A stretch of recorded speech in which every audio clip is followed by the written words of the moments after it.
सुनीता अपना सारा काम निपटाकर अपने कमरे में आराम कर रही थी कि इतने में बाहर से डोरबेल बजने की आवाज़ आई। आवाज़ सुनते ही सुनीता बड़बड़ाती हुई दरवाज़ा खोलने गई, लेकिन दरवाजे पर शायद कोई बेसब्री इंसान खड़ा था। उसे बिल्कुल भी सब्र नहीं था, इसलिए शायद डोरबेल पर उंगली रखकर हटाना भूल गया था। जैसे ही सुनीता ने दरवाज़ा खोला तो सामने अपनी ननंद मीना को देखकर उसका मूड ऑफ हो गया। कहाँ तो सोचा था सारा दिन आराम करेगी, पर अब तो हो गया आराम। हालांकि ऐसा कभी नहीं था कि वो ननंद के आने पर खुश हुई हो या उसके लिए आगे से आगे बढ़कर काम किया हो। नमस्ते, ननंद को बस नमस्ते किया और हॉल में बिठाकर अपने कमरे में चली गई। वहाँ जाकर अपने पति वीरेश को कहा, चलो बाहर तुम्हारे कर्जदार आ गए हैं, जाओ जाकर उन्हें हैंडल करो। उसकी बात सुनकर वीरेश हैरानी से बोला, कर्जदार? कैसे कर्जदार? मैंने तो किसी से कोई कर्जा नहीं लिया है, फिर कौन आया है? उसकी बात सुनकर सुनीता मुंह बिगाड़ते हुए बोली, अच्छा, फिर तुम्हारी बहन आए दिन यहाँ क्या लेने आती है? ना खुद चैन से रहती है, ना हमें चैन से रहने देती है। अरे दीदी आई है तो खुश होने की जगह ऐसी उटपटांग बातें कर रही हो। वीरेश खुश होते हुए बोला, दीदी तुम्हारी है, मेरी नहीं। और वैसे भी इन्हें मेरा संडे बर्बाद करके पता नहीं क्या मिलता है। अभी आप बैठे क्या हो? जाओ उनके पास, मैं थोड़ी देर आराम करना चाहती हूँ। अरे आराम करना है तो कर लेना, किसने मना किया है तुम्हें? तुमने पानी वगैरह तो पकड़ा दिया ना उन्हें। तुम्हारी बहन है, तुम खुद जाकर कर लो, मुझे आराम करने दो। सुनीता आंखें तरेरते हुए बोली। वीरेश उसके आगे कुछ कह नहीं पाया और सीधे कमरे से बाहर निकलकर बाहर आ गया। बाहर मीना को बैठा देख वीरेश उसके पास आया और उसके पैर छूकर बोला, कैसी हो दीदी आप? अकेले आए हो? गुड़िया को भी साथ ले आते। बस मैं ठीक हूँ, गुड़िया आज अपनी दादी के साथ मंदिर गई है। तू बता, तू कैसा है? मैं भी ठीक हूँ दीदी, आप बैठो जरा, मैं आपके लिए चाय पानी लेकर आया। मीना ने कुछ नहीं कहा। जानती थी कि उसका आना सुनीता को पसंद नहीं था, पर भाई के प्यार का मोह था, उस मोह में बंधी हुई थी, इसलिए हर महीने एक बार जरूर उससे मिलने आ जाती थी। मीना 15 साल की और वीरेश 10 साल का था जब मम्मी पापा की डेथ हुई थी। माँ पापा की मौत के बाद ताऊ जी और ताई जी ने तो रखने से मना कर दिया था। आखिर नाना नानी ने उन्हें अपने घर में शरण दी, पर वहाँ मामी को ये बात पसंद नहीं आई, इसलिए आए दिन घर में क्लेश मचा देती। घर का अधिकतर काम तो मीना पर ही आ गया था। जैसे तैसे मीना की स्कूली शिक्षा पूरी हुई तो एक प्राइवेट स्कूल में प्राइमरी टीचर के तौर पर काम करने लगी। अब डिग्री तो थी नहीं, इसलिए सैलरी भी उतनी नहीं थी, पर जो भी था स्वाभिमान को बचाने के लिए काफ़ी था और बस एक सपना, अपने भाई को पैरों पर खड़ा कर दे। पर इधर तो उसकी मामी ने उसकी शादी ही लगा दी। ऊपर से नानी भी चाहती थी कि उनके जीते जी ही मीना की शादी हो जाए तो बेहतर है। आखिर उन्हें मीना के लिए मनीष पसंद आया और मनीष के साथ उसकी शादी कर दी। मनीष एक मध्यम वर्गीय परिवार का बेटा था जो राशन की दुकान चलाता था। इतना तो कमा ही लेता था कि अपना और अपने परिवार का पेट अच्छे से पाल ले। ऊपर से मीना भी टीचर थी। दोनों पति पत्नी मिलकर घर को अच्छे से संभाल रहे थे। इधर वीरेश की स्कूली पढ़ाई पूरी हो गई थी। वो इंजीनियरिंग करना चाहता था, पर इस दौरान नाना जी की मृत्यु हो गई। अब नानी तो खुद मामा मामी पर आश्रित हो गई थी। ऐसे में उसकी पढ़ाई का खर्चा कैसे निकलता? ऐसे में मीना ने वीरेश की पढ़ाई का जिम्मा उठाया। इसके लिए मीना होम ट्यूशन तक लेने लगी थी। उसे अपने भाई को पैरों पर खड़े होते देखना था, इसलिए वो खूब मेहनत कर रही थी।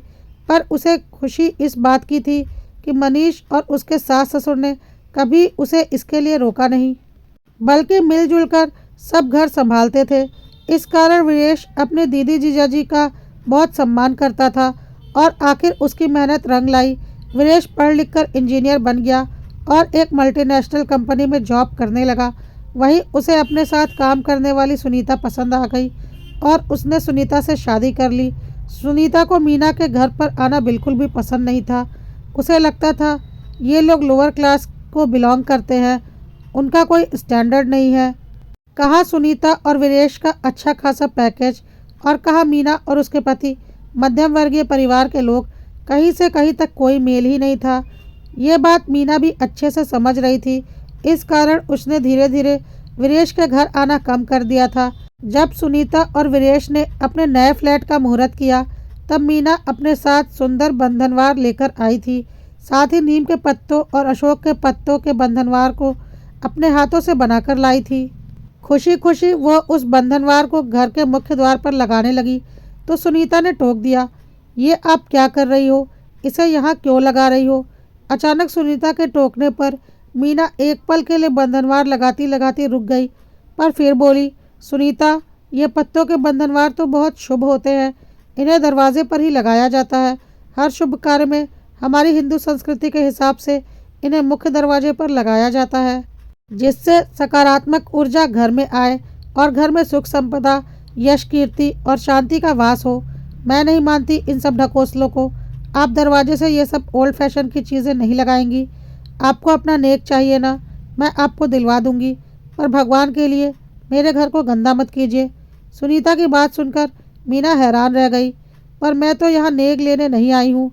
आप ये सब क्यों कर रही हैं, सब समझ में आता है। कोई भी ननंद अपना नेक नहीं छोड़ती, सभी इसी लालच में ये सब करती हैं। मीना कुछ कहने को हुई तभी उसका ध्यान मनीष की तरफ गया। मनीष ने इशारे से बंधनवार लगाने के लिए मना कर दिया। मीना ने उन बंधनवारों को मन महसूस कर वापस अपने बैग में रख लिया। जब यह बात वीरेश को पता चली तो दोनों वहीं रिश्तेदारों के सामने ही लड़ पड़े। यह देखकर मीना को बिल्कुल अच्छा नहीं लगा तो उसने उन दोनों को चुप कराने की कोशिश की, पर सुनीता ने उस पर ही इल्ज़ाम लगाते हुए कहा, अब मिल गई ना आपको तसल्ली। मेरे घर की शांति भंग करके मन को बड़ा सुकून मिल गया होगा आपको। क्या लेने के लिए आप ऐसी हरकत करती हो, बेवजह मेरा जीना दुश्वार कर रखा है।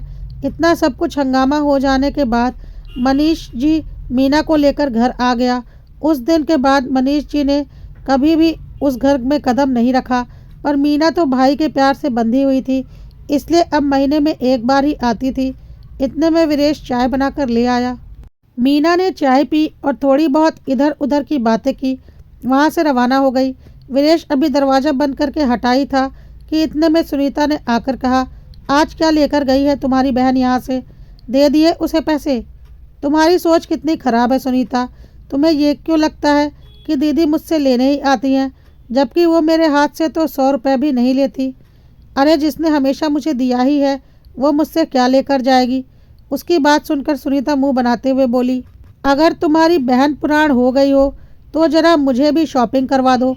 अगले हफ्ते मेरे भतीजे नोनू का मुंडन समारोह है, उसके लिए महंगे गिफ्ट्स तो लेकर आऊँगी। वीरेश ने ज़्यादा कुछ जवाब नहीं दिया और दोनों शॉपिंग के लिए कुछ देर बाद रवाना हो गए। सुनीता अपने भतीजे के लिए सुंदर सुंदर गिफ्ट लेकर आ गई। अगले हफ्ते वो अपने भतीजे का मुंडन समारोह में अपने महंगे गिफ्ट्स के साथ पहुंची। मुंडन से पहले यज्ञ पूजन का आयोजन किया गया था। सुनीता के मायके के रीति रिवाज के मुताबिक मुंडन में नोनू को अपनी बुआ की लाई हुई ड्रेस पहननी थी।